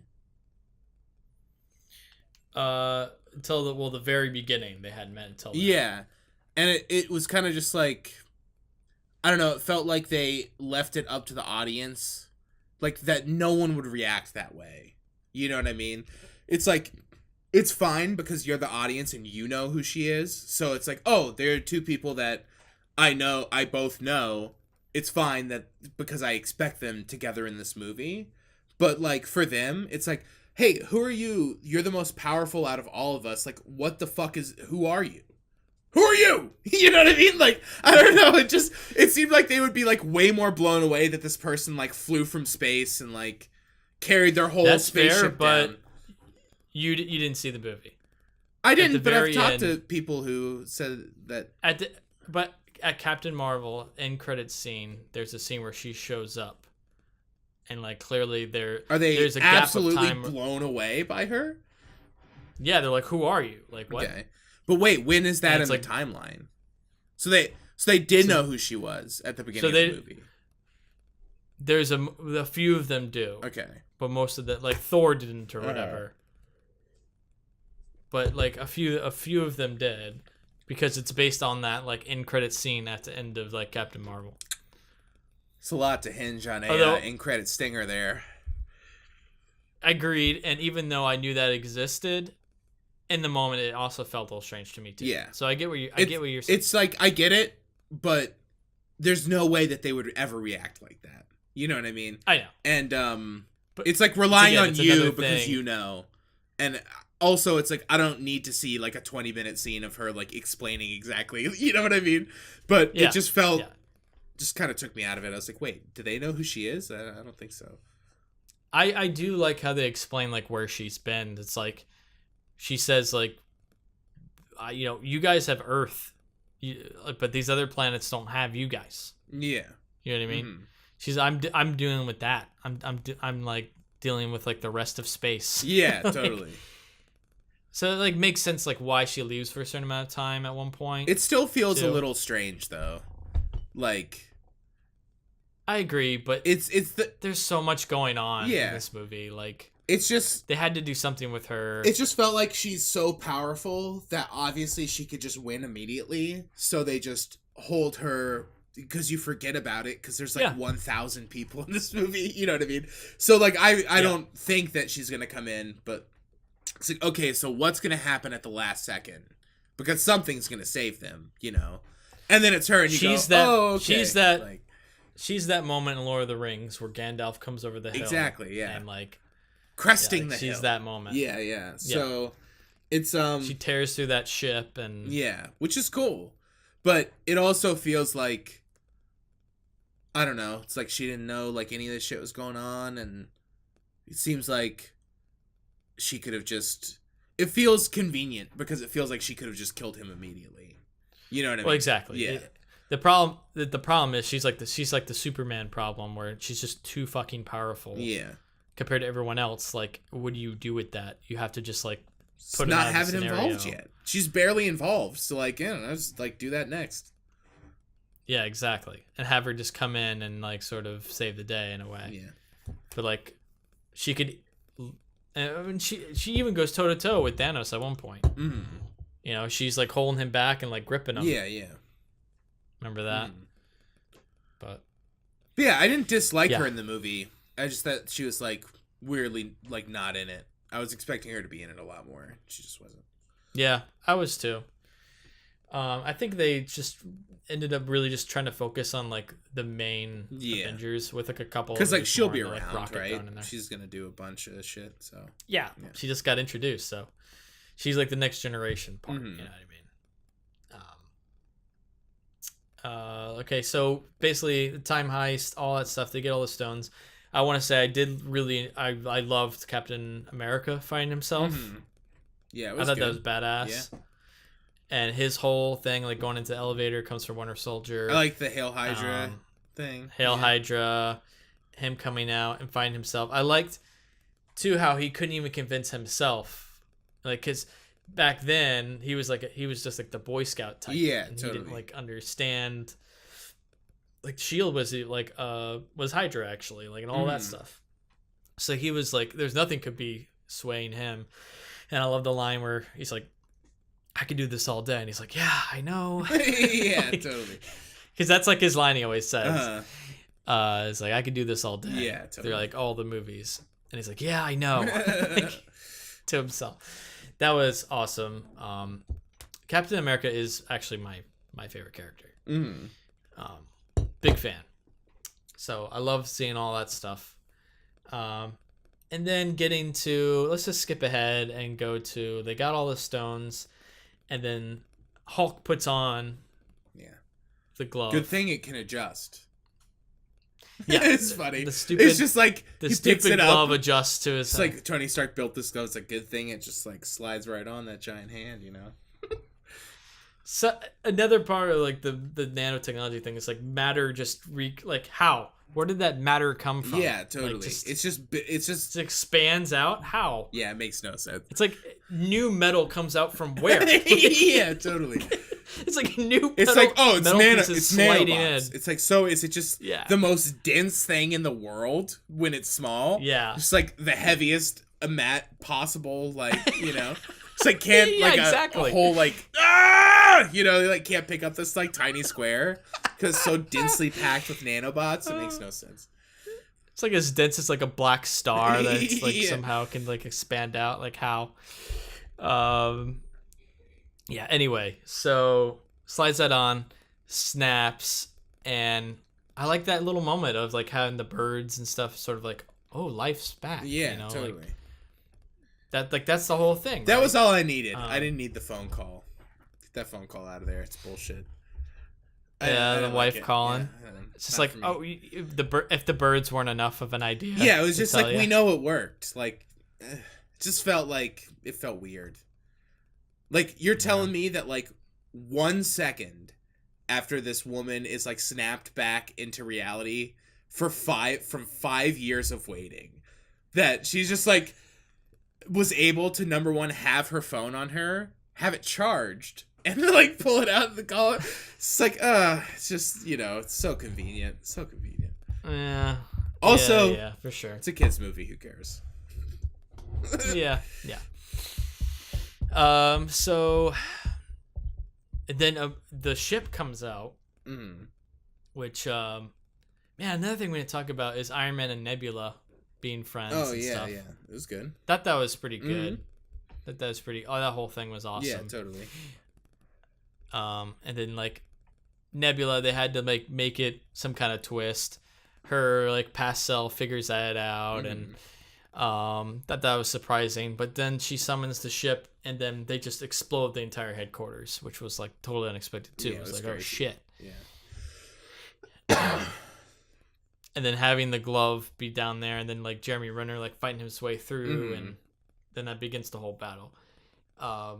When they get out and those portals open up, that's like such a good moment. Yeah, totally. Like, that was when, I don't know how your crowd was reacting, but that was like the first audible thing from the crowd was when Black Panther showed up.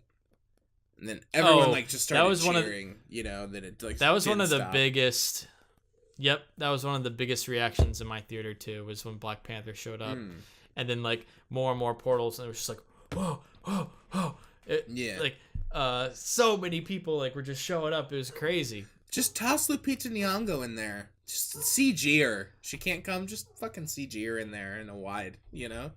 Yeah. It's weird. Like, it's weird that they're like weirdly absent. Because the other character from Black Panther like doesn't even really fight in that battle, does she? Like the one who didn't die? His sister? No, the one who didn't die. Like the warrior woman. Oh, yeah. She's like not even in that battle scene, is she? I don't even remember her. No, she is. Oh, she's there. Yeah. She's got to show up in the women running part. You know? Yeah, she's in the women part. Makes you realize too how many women characters there are with all that stuff. I was like, wow. Yeah. So then the whole battle ensues. That was very satisfying having all those characters show up, seeing all those faces. You almost forget about some of them. It's like, this is every movie. Yeah, it's everyone. It was kind of like Ready Player One-ish for a second there. Dude, I totally got that vibe too. I was like, this is what like Ready Player One like wanted to be. Yeah, because you're like picking out people out of the crowd. You know what I mean? Yeah, this is like what it tried to be. Yeah, totally. Was this movie, and this movie just like accomplished it like tenfold. Then those three like Thor, Captain America, and Iron Man fighting Thanos was really cool. Mm-hmm. I thought Captain America was gonna die there, but he didn't. And then I thought it was kind of confusing how Iron Man got the Infinity Stones. Like he like switched the gloves somehow. It's like how fast was that? And the nanobots, the nanobots just built it. The perfectly, nanobots, you know what I mean? Yeah, Let's just explain away anything with nanobots. They understood the technology. Yeah, he didn't have to program it at all. So why couldn't the nanobots just like make him like 15 feet tall? You know what I mean? They could keep because it doesn't matter. Bud. Just become nanobots. Planet-sized, become bigger than Thanos' whole ship from the nanobots, and just crush it. Come on, bud. Infinite mass. Nanobots, Infinite matter. Yeah. Doesn't matter. If you can go an inch, you can go a mile. You know what I mean? Yeah. Nanobots. Nanobots. That's like their quote, their slogan. Yeah. If you can go an inch, you can go a mile. Get as big as you want. Nanobots. Oh man. But yeah, that was a little goofy. But then I guess I did think that I guess he has that like perfect nanotechnology, so he could just like put them in there. But he pulled them out. That was cool. Like, how did he pull them out? They don't show that. It's not clear. Yeah, because I don't isn't like it that. like also I guess in other movies it seemed like, and I could be wrong because I'm not like super up on all of them. But it seems like anytime people like touch them, it was insane. Like in Guardians, when he touches it, doesn't he like go crazy and like it's super intense? But it like tears him apart. Yeah, but then Hulk just like holds one, and then also Tony Stark just like transfers them all. So it's like they can touch. Well, you don't see him. Well, I guess the idea is like the nanobots sort of like took the stones out and then transferred them to his other glove. It's a lot though. I know. I completely They're just agree. like leaning on those nanobots or a chair because they're leaning on them hard. I think it's a huge problem. Yeah, for sure. It's a big problem. And also Hulk held it though, just with his hands. Well, he held the glove. Yeah. No, but he held just the stone when he got it. You know what I mean? Like when he went back in time, she gave him the stone and he just held it. And he was like, cool, I got it. And I was like, he's not going to like put that in a pocket or anything? And then he like goes back. and I was like, it's not a problem with the time stone. Just seems weird. Seems weird that one stone will like rip your whole body apart. And then the other one you can just like pick up and hold for like an hour. You know what I mean? I guess. You know what I mean? It's kind of weird. I was like, I thought they were like insanely powerful. But then that one just like does nothing. They are. This shit can't be explained. I don't know. Yeah. It's a fucking comic book. Fair enough. But the purple one tears you apart. We never saw the green one do it, so he could hold that one. That's basically where that lies in the rules. But yeah, like the idea though is like when they're together, they're like extremely powerful. I'm like, you'll like be partially destroyed. Mm-hmm. Which Hulk actually gets affected by, which I thought was interesting. And then seeing Iron Man have it and like him grip it was cool, and him snapping everyone back, and he's the savior. It makes sense that he was the one to do that. Yeah, totally. He started it all, and having him die, and I just knew he was fucking dead the second that thing was starting. Just knew it. Oh yeah.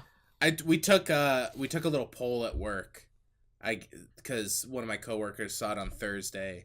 So me and Sean wrote down everyone we thought was gonna die, and surprisingly low body count, I'll say. Yeah, same as Game of Thrones. Yeah, man. What's up? People going soft, man.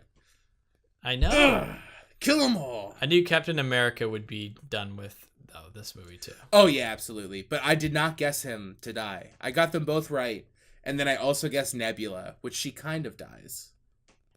A little bit. She does, but her past. So it's like not a bad guess, if I'm guessing over. It's like half right. So But yeah, I knew Captain America was definitely gonna get the be done. Yeah. How do you feel about Falcon, dude? Are you like all in on Falcon? I like Falcon, and in the comics really he becomes Captain America in the comics. So it's sort of so is that what the show's gonna be? Is just a Captain America show? It's supposed to be Falcon and Winter Soldier is one of the shows. But he's not Falcon anymore, right? Well, we don't know. He has his shield. So is he just we'll see. He's just like, I'm American Falcon. Just flies around with the shield on. He's so lame. Who knows, man? Yeah. Yeah, I'm going to be interested in how they set up a lot of their shows, right? Like, yeah, it seems like, are there going to be less movies now, or is there just going to be way more content? They're going to be a lot of these shows, and though the movies are going to continue, but I don't think they're going to be as frequent. Yeah, because it's been like 3 a year. I feel like they'll probably at least do 2 a year. It's going to slow down. Yeah, or 1. It's going to slow down. Well, we got Spider-Man next. Yeah. And then what's after that? I'm looking They're forward all to that. announced to like 2020 whatever, right? No, not officially. So that's all that's officially announced. I thought like 4 years ago they announced like 2022. Maybe I'm crazy. Not anymore now. Yeah. They sort of like swiped a lot of those when like this movie came up. Mm-hmm. The only one that's official is Spider-Man. Now, there's rumors like Black Panther 2. Well, I thought that's like happening because didn't they hire Ryan Coogler again? It's probably happening. It's just not scheduled or like officially announced. Yeah, for sure. Same for Guardians of the Galaxy 3. Mm-hmm. That's happening. Again, not officially announced. Well, it's definitely gonna happen because they brought like what's his face back for that to direct it. James Gunn. Yeah, James Gunn. Before we get too far on that, though, let's finish off the movie and say, back to the end. I thought it was very satisfying how it ended.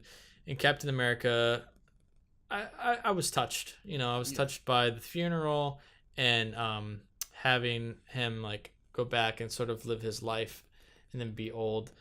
Again, doesn't make sense in the time skew of things. Whatever. I thought it was like a nice ending instead of him just like being killed. What's up with Black Widow though? Her funeral. I guess she's just dead, dude. It's just funny. It's like, man, Tony, you fucking did it for us all. And you know what? I miss Black Widow too. She was cool. You know, just doesn't have a ceremony. Only other person to die in the movie doesn't have a funeral. Kind of weird. Just throw another bouquet in the pond. You know what I mean? Who else dies though? There's another person that dies, right? I don't think so. I think it was just them. Yeah, I guess. Very low body count. Which there like wasn't anyone else? Is Thor gonna be in the Guardians movies now? People think so. Yeah.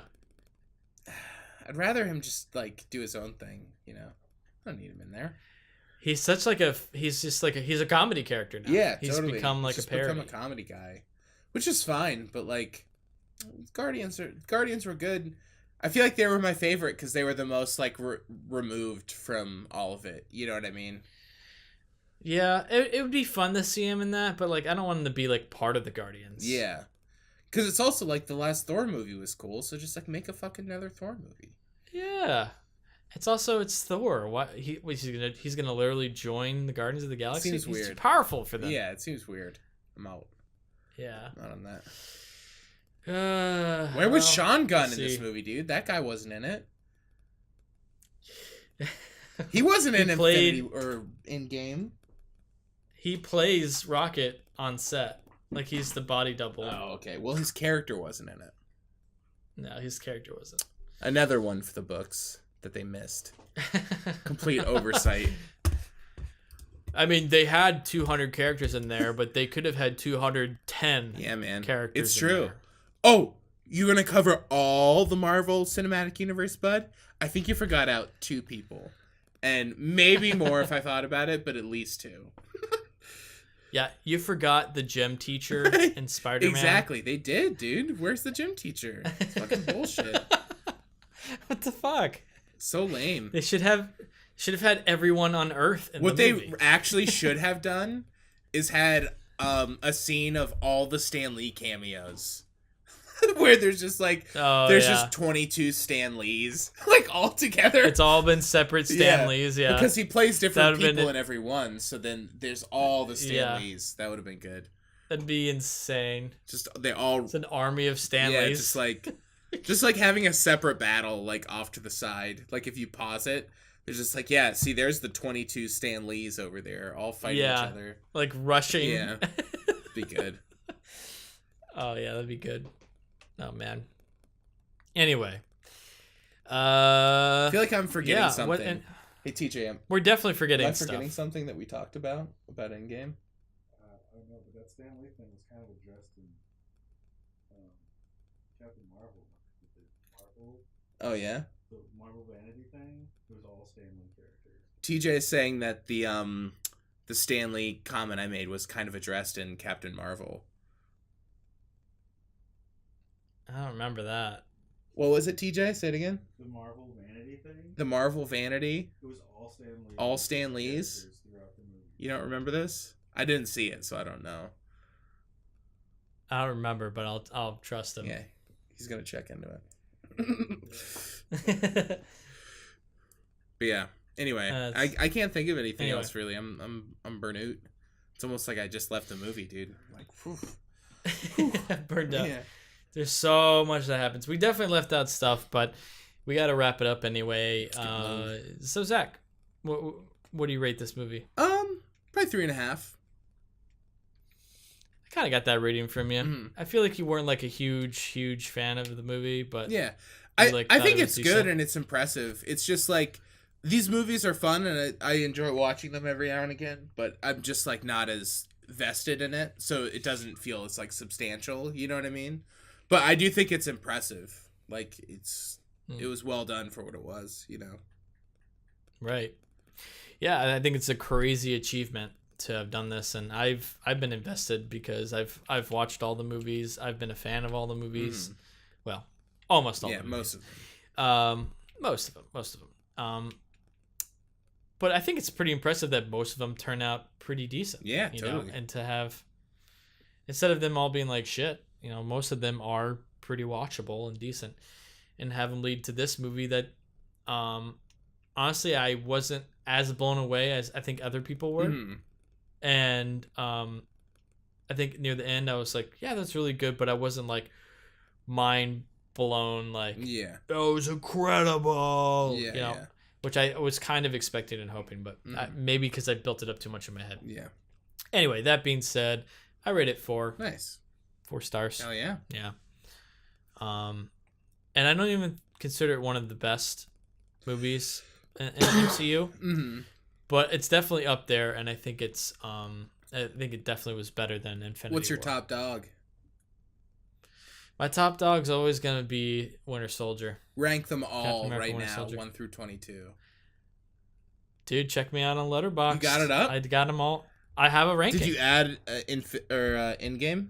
I did. All right, can we go over this real quick on the cast? Sure. I just want to take a look here, you know? Yeah, bring them up. Pulling it up here. Lists. I didn't know you're a big list boy, huh? I love lists. Man, I didn't know you had all these fucking lists, bud. I got a ton of lists, bro. Shit, bud. All right, let's check it out. Ooh, interesting. Controversial off the bat. I didn't think you were as in on Black Panther. Number 3? It's really grown on me, and it's one of the best ones. Nice. Ooh, and also Iron Man 2, best of the Iron Man trilogy, number 2. That's a lie. He's lying. No, Iron Man 2. Iron Man 1. Iron Man 1. Oh, I thought you said Iron Man 2. is at 2. Surprising there that we go. It was one over the sequels. Yeah, I think it's one of the best ones. Avengers over Civil War. Interesting. I've rewatched it, and I have a much bigger fondness and appreciation for the first Avengers movie. Fair enough. Whoa. Age of Ultron over original Captain America? Come on, dude. And over Guardians 2? And over both Ant-Mans? Avengers 2? Yeah. Damn. That's crazy, Wes. You're nuts! No, you're not. Controversial you're not over here. Yeah. You're just a fucking provocateur, stirring the pot. I was pretty low on Ant-Man and the Wasp. Yeah, I didn't like Ant-Man and the Wasp that much. I was like super let down from that, and I even rewatched it, and I was like, I just not like a big fan of this movie. Definitely liked it more than Doctor Strange, though. Did not like Doctor Strange. I feel like my least favorite two that I've seen are Doctor Strange and Age of Ultron. Dude, I think you should rewatch Age of Ultron. You're never gonna do it. No, rewatch Age of Ultron. Yeah, sorry, that's a no. But there's a lot of good moments in there, dude. Yeah, it's Joss Whedon. There's some good moments. I'm not a big Whedon boy. I'm not a Jossie man. There's some really great moments in it. We'll see. Guardians Iron 2, Man though? 2 is. I mean, it's good. Yeah. Overall, I like most of them. Yeah. Iron Man 2 is near the bottom. That movie's shit. And so is Hulk. Iron Man 3, though, is good. I think it deserves to be a little higher on your list. Maybe. I've only seen it once. Maybe I'll make my Marvel Cinematic Universe list and we can cross compare. Should have done that. I didn't know you had this beautiful list made up. Oh yeah. But I think you're. So does my Endgame ranking make sense? Yeah, I feel that for sure. Did you see Spider-Man: Homecoming? Yeah, it was good. I liked it. I liked Thor. I love Thor Ragnarok. It was fantastic. See, I guess I haven't seen it in a long time, but I remember really liking the first Captain America. Like way more than the second one and like the other Avengers. I mean, I got it near the middle, upper middle. Like I like that movie for sure. Yeah. Captain America is my favorite, man. Yeah, interesting. All right, good to know. Where's Ang Lee's Hulk? So there you go. If you had to add Ang Lee's Hulk to this list, where would you put it? I'd put it near the bottom. Well, that's where you're wrong, my friend. Both of those movies are not great, although Ang Lee's is probably... So is Marky Mark just never slightly better? Never getting his own Hulk? Marky Mark 2, not the original Marky Mark, obviously. Probably not. That's stupid. He's like the only one who doesn't have only like big character who doesn't have a movie. Yeah, maybe they just don't trust that it'll like get money, but like I feel like he could get his own now. There's what about like with this movie, which we haven't talked about? Is he's like half Hulk, half? Yeah, I was in on Hulk in the new one. I liked it, but like there's a whole plot there that we could explore with him. Let's have a movie where he's just a scientist and he just like sits around and does science a bunch. And I'd watch it's it. just a drama, and he's just like dealing with being a big boy, and be good. Also, this reminded me of another, not a groan moment, but like a scoff. One of my few scoffs was when Iron Man figured out the like trick of it all. He just like walked in the room and he's just like, computer, I don't know, try this. And then like 5 seconds later, it's like, you're right. And he goes, oh, whoa. Oh my God, I just figured it out. And then it's really weird. His daughter's there. They go upstairs. They come back down. And then Gwyneth Paltrow's like casually reading in the same room. And it's like, was she there the whole time? Very strange. That was a weird scene. I didn't get that was the same room. Well, because he comes down and he's sitting there, and then he gestures over, and there's like a hologram in the foreground, and he's like, I figured it out. So it's like, makes me think that it's the same weird table thing that he had. And I was just like, wait, what? She was there? Because I thought it was weird that they weren't showing her. Felt like she like was unavailable or just like didn't want to do it for some parts of it, you know? Because also I would have liked, I guess this is becoming a tangent, but I would have liked a little more of her like becoming that by the end. Like, there's just, like, he's like, oh, don't play with that helmet. I'm making it for mommy.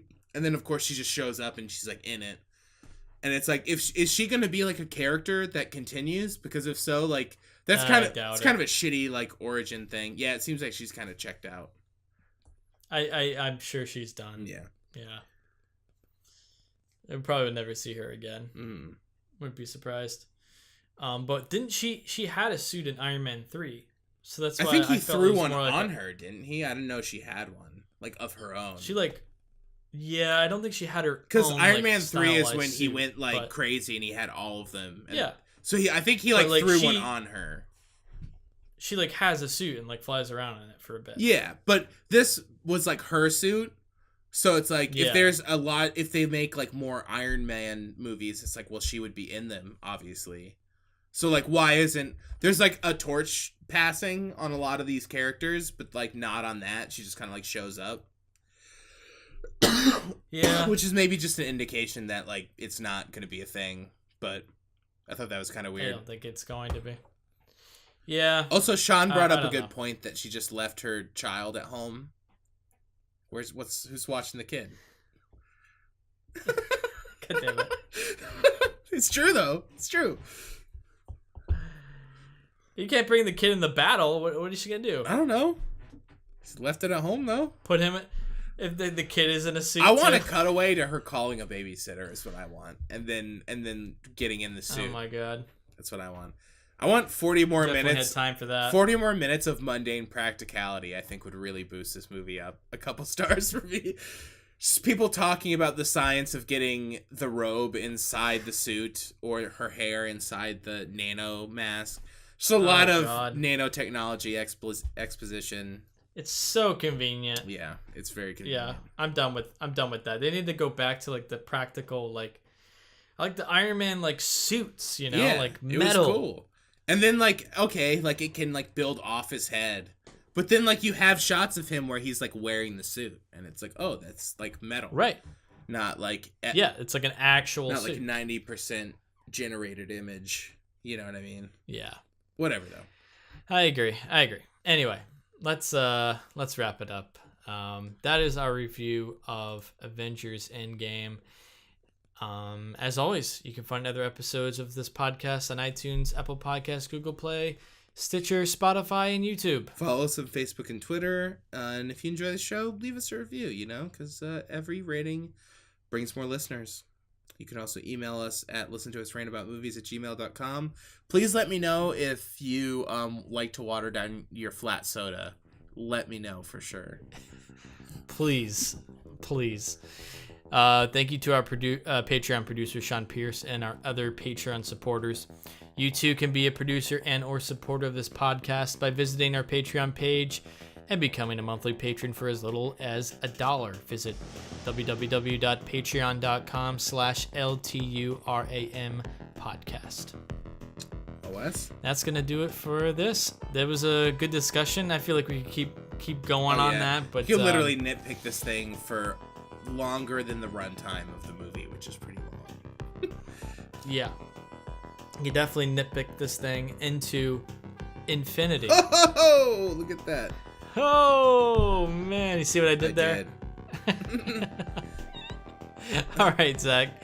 You have a good one. Good one, man. Until next time. Take care.